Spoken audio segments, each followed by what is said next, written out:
So it is one of those problems that is very uncomfortable to have. Why? Because it disturbs you, it messes up with your self-confidence. People around you don't quite want to be around you. What am I talking about?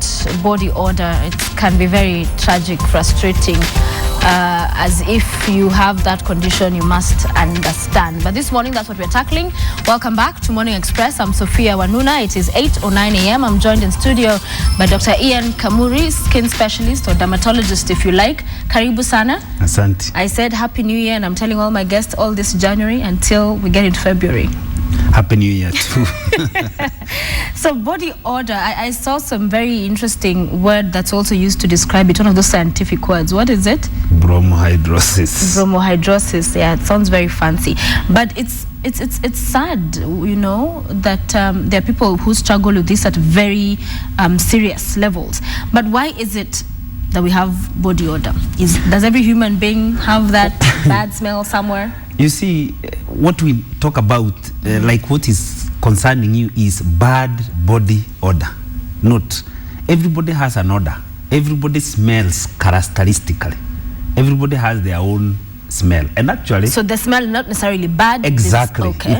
It's not necessarily bad, and there are things that we actually produce in our body. And I always say this, and people think I'm joking. Just like animals, the reason why you will see some animals attracted to some animals, especially on some certain times of the season, is because of the body odor, because they produce some chemicals called pheromones, and they make people attracted. They make those animals attracted to those animals. Okay. Same thing, we even think scientifically, even human beings also produce pheromones that actually make people attracted to one another. Of course, that's on a lighter touch, but everybody has a smell. Okay. And the reason why people smell characteristic either is because of genetic and because of sweat. All of us, again, sweat. There is nobody who doesn't sweat. The only thing that differs is how much. How much. And also where. There are those people who will sweat on their face. Okay. There are those people who will sweat on their armpits. Others will sweat on the palms and soles. And others will sweat on the private areas, on the pubic region. And others will sweat on the scalp. All those places have sweat glands. Okay. And now the sweat glands are of two types. There is a sweat gland that is clean, white, the one that you keep wiping and sweating. That does not smell because it has no fat. Okay, like mostly what we have on the face. Yes, like now when you sit with me now, I know you will start sweating. Oh, please. But I'm saying that will not cause smell. Yeah. But now there is that sweat that comes from the axilla, the areas that have some sweat glands called the apocrine.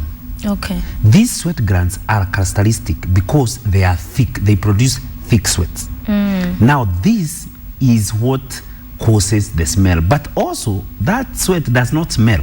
It only smells when there is now bacteria breakdown. Okay. You see, now you sweat, and then because of that sweat being on your skin, now it starts breaking. It starts being broken by some bacteria, and actually that now produces the characteristic smell. Okay. That's the commonest, what we call now, what causes the bad odor. Okay. However, there are many other reasons that can cause bad body odor. One of them is the mouth, the hygiene, what we call now hyperhidrosis, smelling of the breath. And smelling of the breath can also be caused by two things, either locally in the mouth or from inside. For example, if you are a smoker, if you are an alcoholic person who is ever taking alcohol, anytime your breath comes out, it comes with a characteristic smell. If you have dental caries, if you have holes in your teeth, if you have dentures, these artificial teeth which you are not taking good care of them. If you have something called bridges, if you have been extracted tooth and an extra tooth has been put with a bridge and you are not taking care of the teeth, just that gap below the teeth, again it will produce mouth smell. Yeah. And also now the general oral hygiene. You know, there are those people, when you look at their tongue, the tongue looks like a blanket or like a carpet. It has a layer of some, again, some substances. The food they ate 2 days ago, you see, it's still stuck on the... Oh, absolutely, that will definitely cause body odor. So, oral hygiene by itself. Okay. There are other now systemic problems that may cause also body odor, and that's the only time we get worried. For example, if you have kidney problems, such that your body is not removing some of the byproducts of metabolism, then it means either your urine now starts smelling foul, and even your sweat, the amount you are sweating, if the kidney is not working, same as the liver problem. If you have those, again, you may have body odor. If you have endocrine, what we call endocrine disorders, things like diabetes, ugonjwa ya sukari, and some problems we call thyroid problems. These are endocrine disorders. Some of these also will also cause body odor. Okay. The other last thing is the feet. Yes. Again, and you know, there are those people, when they come to your house, they first pray to God that there is no carpet. Because they must remove their shoes. Or they say, can I sit at the edge at the end of the carpet? Yes, or they sit the way I'm seated, such that the legs are not on the carpet. Yes. Basically because they smell their feet. True. And people ask why. One, it is not rocket science. This is purely because you are, some people sweat a lot on their feet, and then also hygiene. If you sweat the feet, if you also examine the feet, you will notice in between the toes, you will find whitish macellation. It becomes whitish in between, and especially majority of the people, if you look at the last gap of your toe, the small toe and the next, you will find is whitish. That is one of the source of the smell, because there is either bacteria down there or there is yeast. Yeast is growing, or fungus, what people call fungus. In layman, we call it arthritis foot. We normally see it, especially people who wear shoes always, or people who sweat a lot, or people who wear wet shoes and they are always on the same shoe every day. Again, that will cause body smell. So quite a number of causes. It's good you've been able to outline those for us so that somebody can try and link where it is they fall. But when it's excessively foul smell, I mean, sweating, as you said, will all sweat, but for some they'll sweat a lot, but won't be too bad a smell. But there are those with excessive foul smell. Is it because also of those things you've been able to highlight when it's excessively bad, and do things like certain foods cause that? If you eat certain things? Yes, I didn't talk about food, but again, lifestyle. Let's talk about lifestyle. There are those people who characteristically have a bad smell, and every time they enter the office, somebody notices ameingia. Kamuri is in the house. Basically because either their lifestyle, and again, it zeroes into hygiene. That's the first thing. Two, there are people who eat some certain things as a routine. You have seen some people keep chewing some things. Some people have those herbs. They take some herbs. Some people like spicy. There are some types garlic of spicy things. In fact, one of them is garlic. If you are a routine consumer of garlic, automatically your body will have a characteristic smell. And again, as I've said, lifestyle, depending on what you do, even alcohol. People get this bad odor because of alcohol, and I always tell people, you must recognize what type of an alcoholic are you, not necessarily because you are taking too much. There are those people who we call slow acetylator, as in their alcohol, when they drink, they take long to get high, but also they also take long to get sober. As I mean, when the alcohol is in their body, it can even take 2 days. So that this guy, even in the morning in the office, and he took the alcohol yesterday, saa mbili ya usiku, the gentleman is still smelling some alcohol. They just breathe and... Yes, they breathe, and you just see fumes of alcohol coming, and you find everybody in the office is also getting tips, you know. Those are slow acetylator, and again, they will characteristically have a smell because their liver takes too long even to break down the alcohol itself.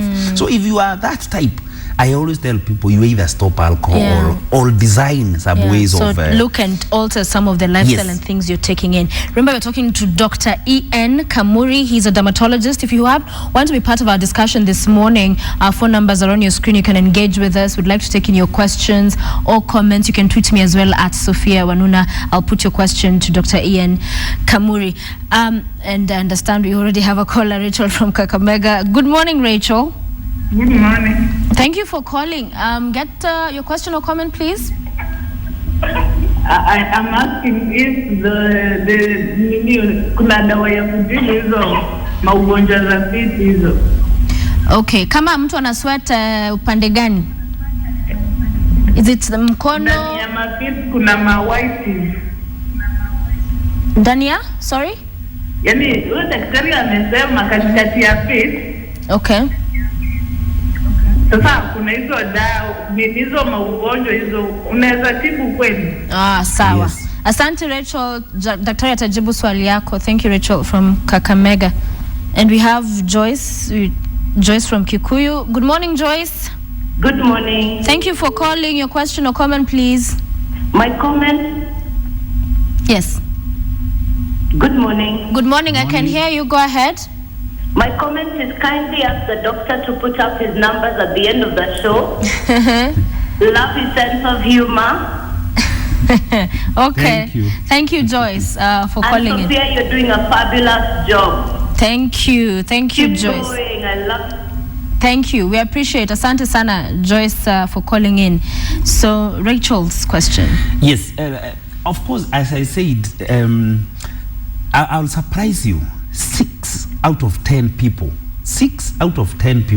will have that problem of the feet. Of course, because all of us run a quick, fast life. We are always running. When a guy showers, between shower and the car, it takes 5 minutes. Yes. So they've not had time even to dry their feet nicely, and we live a fast life, and you know why, of course. Now, so 6 out of 10 people will have that problem of feet tinea, what we call it tinea pedis or arthritis foot. And I always say 2 things, the 2 basic things. 1, dryness. You must clean and dry your feet thoroughly before wearing any type of shoe. 2, when you wear, and especially in between the towel, exactly, you know, with the towel, when I just say, clean all those. Yes, the wet, same towel. You should. I always tell people you should have 2 towels. There is the towel you wipe yourself with, and there is the towel that you help you use to dry between your toes. Yeah. And then, even after you dry them, don't just dry them and immediately wear your shoe and socks. Let the socks and the shoe be the last one to be worn. And then, even the type of socks you wear. Look for woolen fabric. You know, those natural fabric towards wool will have a better absorption than nylon, you know. Okay. And then 3, if you have that maceration, it is always good to have it treated, because as I've said, there is yeast, and yeast, you need to take medicine and you need to apply. So there is medication. There is medication, definitely. And then lastly, the shoe.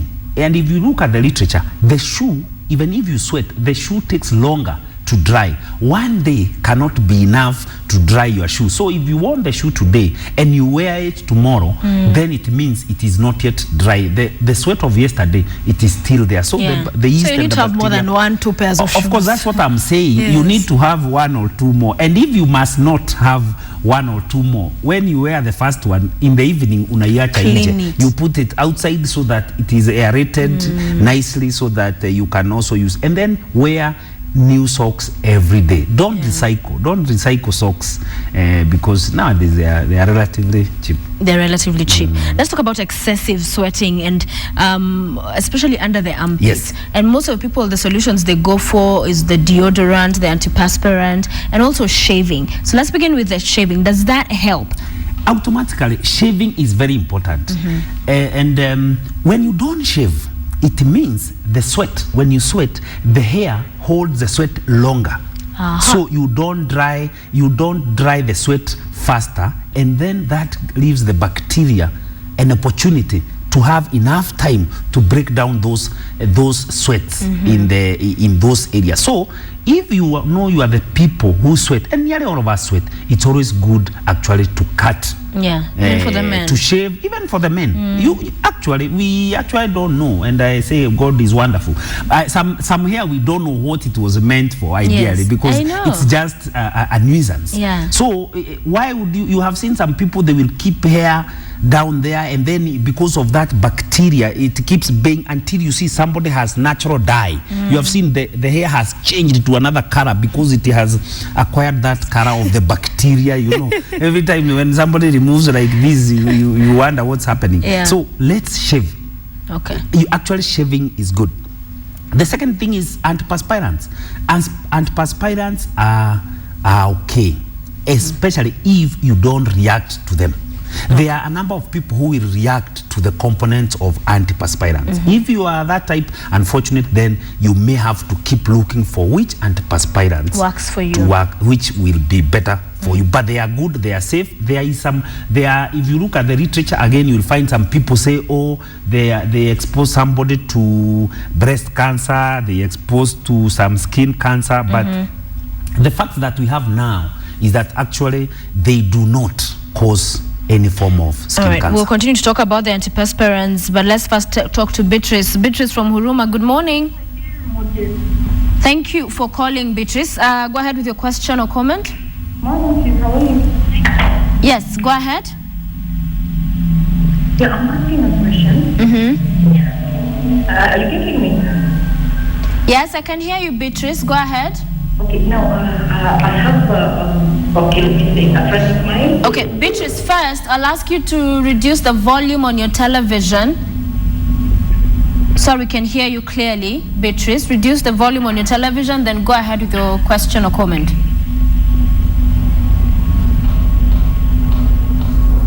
Okay, we've lost Beatrice. Moses? And we have lost him as well. Call back. We are right here to answer your questions. Yes. When you say antiperspirant, it sounds like it's something that will cause you not to perspire. Is it true? No, actually, when we talk about antiperspirants, I don't want to go to scientific part, but just to be on the layman's level, it is actually a drying agent. Okay. Most antiperspirants, or what we call things to stop sweating, they have a drying agent called aluminium hexahydrate. These are chemical that it's like salt. If you put salt where there is water, you see water drying up. The same thing.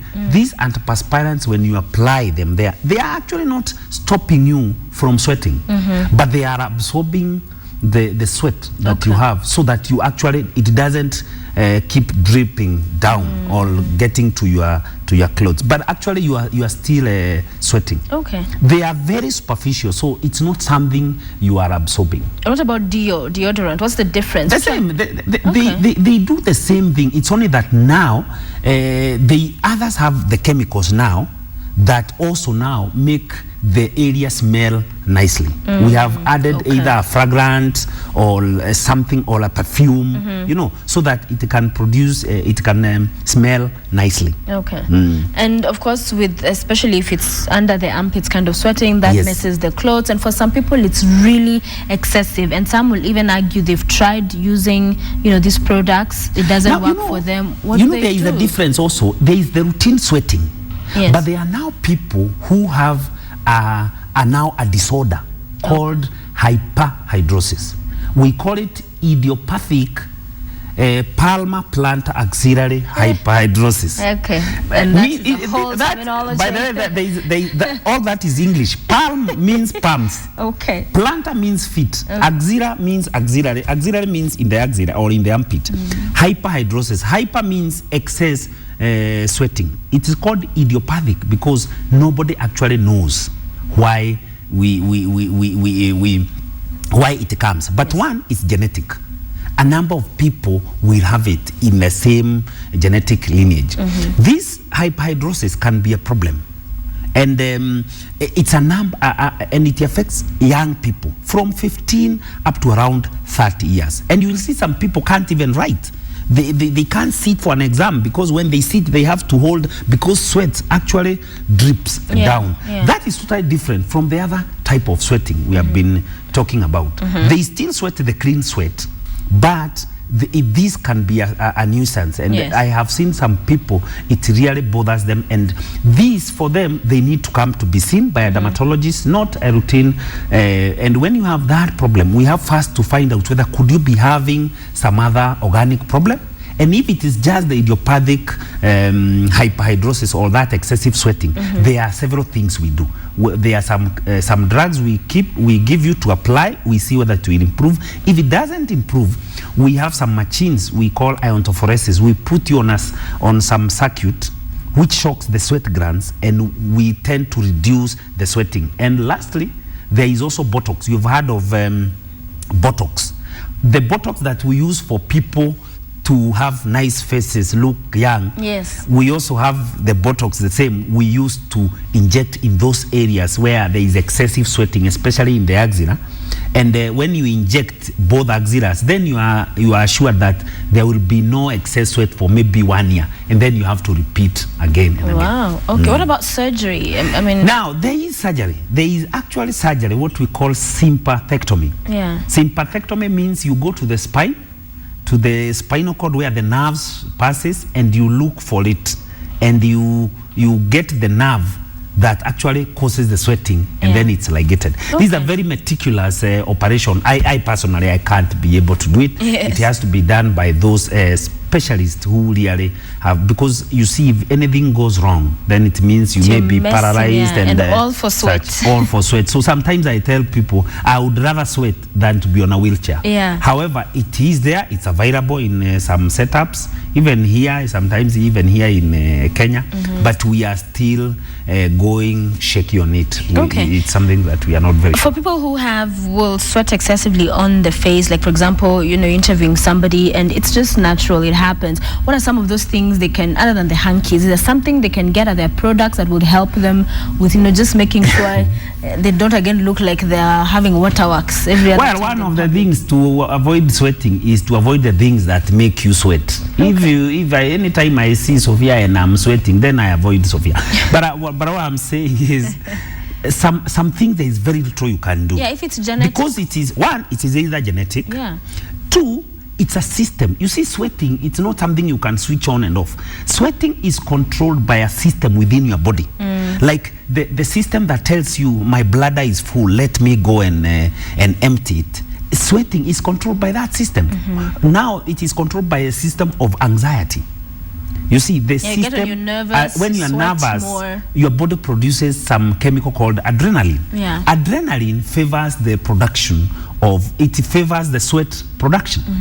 However, for cosmetic purposes, if you are the type that really sweats, one, the thing to avoid is avoid the oil-based products. And two, I have no problem by use of foundations, powder, Pond, these that don't have a reaction. You look for the one that matches your color. Yes. And you keep it absorbs that amount of the sweat that is coming out. Then you have to keep replenishing it. Cleaning the face is okay. You can do it because again, people who sweat a lot tend to trap a lot of dust on their face. These are the people we encourage to use mild soaps 2 or 3 times in a day, and then also apply and tap a few foundation on the skin. It will still help. It will still help. There's on the Twitter, James, Twitterverse, James is asking, when he shaves, he's talking about the fact that there are always this lumps left. Yes. Now, unfortunate, as Africans, again, our hair curls. It forms curls, and that's why all of you go to the salon to have it straightened, or you put chemicals so that you can break those fibers so that the hair is straight. Now, when you shave very clean, like when you use lasers and you do a very clean shave, more often than not, when the hair is coming out, some of it curls backward. And that's what causes now the shaving bumps. The same you will see it on the beards and even some people here and even on the pubic region. What I always tell people, if you are the type that tends to form shaving bumps, always two things. Look for a machine that looks like a saw, which has a trimmer. We call them trimmers. You see, the laser cuts very low. Don't cut very low. Just look for a laser, not a laser. Look for a trimmer, which looks like a saw. That one will never go below your skin, and you will not form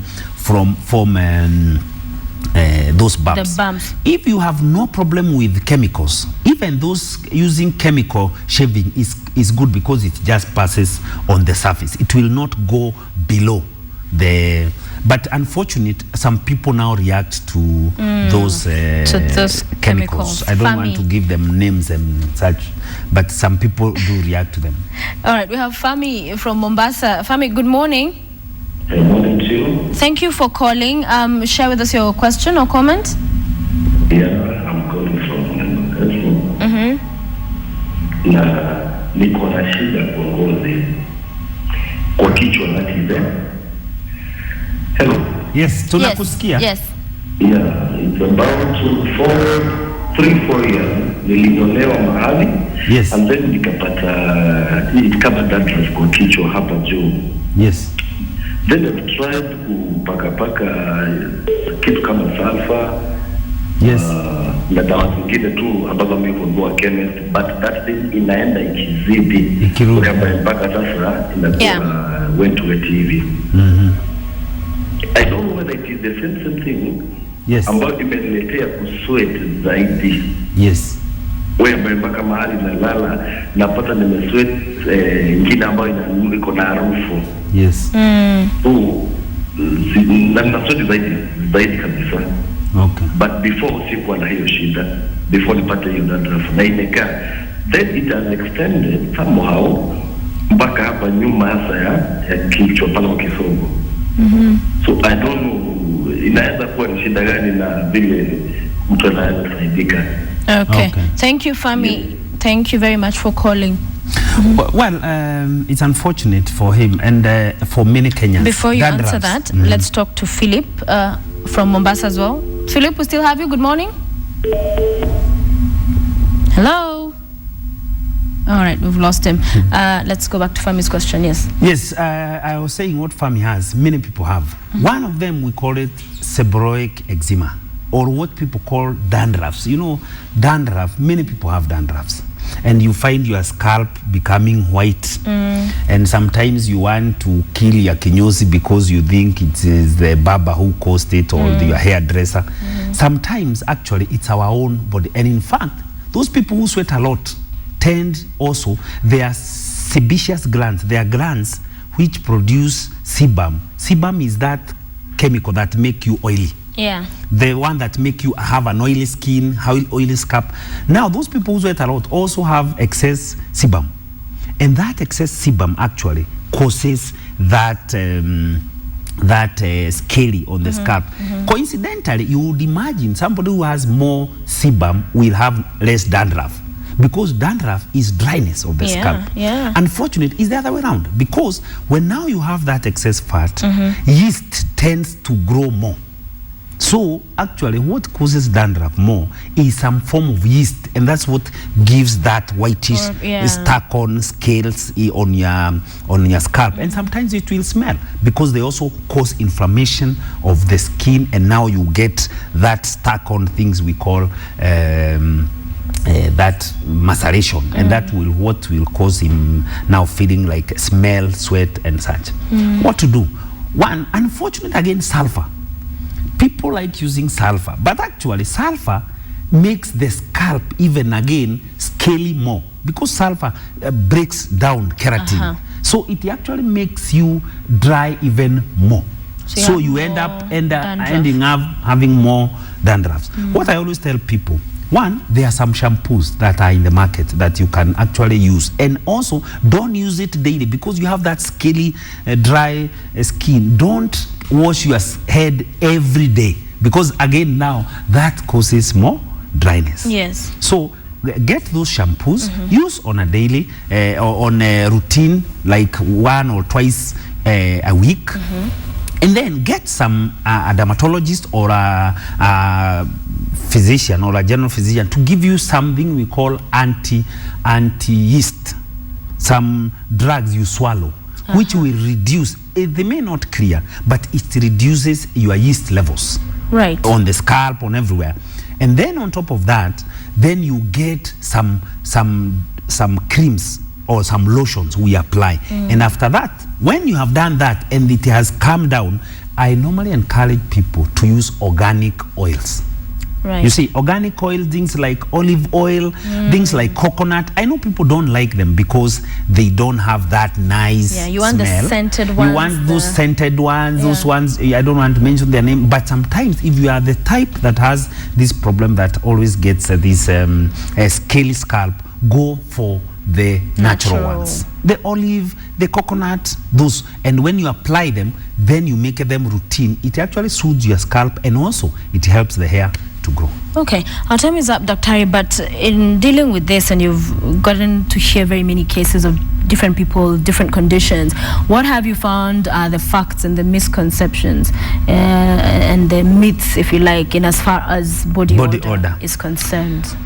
The only one thing I will say, one, everybody, and this is what I always say, everybody smells and everybody has their characteristic smell. But the truth of the matter is, if you have a characteristic bad smell, then you need to revise your lifestyle, you need to revise your eating habits, you have to revise your social habits, as we said, and even the body hygiene. How do you dress? What do you dress? And I always tell, like, people, when you are that person who sweats a lot, which might trap, look for fabric.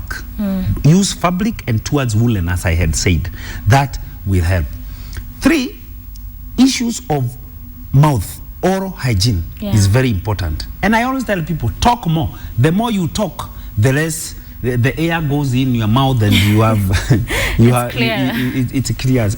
But oral hygiene is very important. The other thing is the feet. The feet must be maintained clearly. And lastly, there are those people now, this is normally a doctor's mystery. There are those people who come because they have a psychological disorder and they think they smell. Let me tell you, those are the worst patients you will have because they believe that people think they smell. And for sure, they don't smell. So when they come to my office and tell me everybody is saying I'm smelling, and I ask them, myself, who you have come to pay to see, I cannot smell you. And they say, no, these are psychological people, and actually you have to be very careful with them because you need to have a counselor and sometimes a psychiatrist or a psychologist because it is already engraved in their mind. And it is very bad because even when they enter the office, even if you are not talking about them, if you are talking about something, then they will think you are talking about the way they smell. You understand? Wow. Even when you pass and they they pass and you turn, they will think you have turned because you have felt the smell. This is something that people, especially any clinician who is watching here, I would always want them to be very particular about it and be very careful because these people also actually are very suicidal. Okay. Some of them can actually commit suicide because they think that people think they smell and they don't want to be, and these are the people who will even not have affairs because they can't relate with anybody. Anytime they meet you and they greet you and you say something, they are very hyper. They think that you are already always triggers to the smell. Those are some of the things I would want people to observe. And as long as you observe a general hygiene, then automatically the little odor we have, it is characteristic of ourselves. Yes. Use of strong perfumes, it is also highly encouraged. Strong? Yes. But also you don't have to get into a room and you shadow everything. No, when you feel you have that characteristic bad smell, I tell people you better have Lacoste or Rihanna or whoever, so that people can pick Rihanna than picking your bad body odor. Dr. Ian Kamuri, asante sana. Thank Karibu you for sana. joining us in studio. Skin specialist, dermatologist, talking to us about all matters body odor and just ensuring hygiene. He says that's key to make sure this does not become such a big issue. But of course, when it's very serious, then you go to see a specialist like him and others. Thank you for staying with us.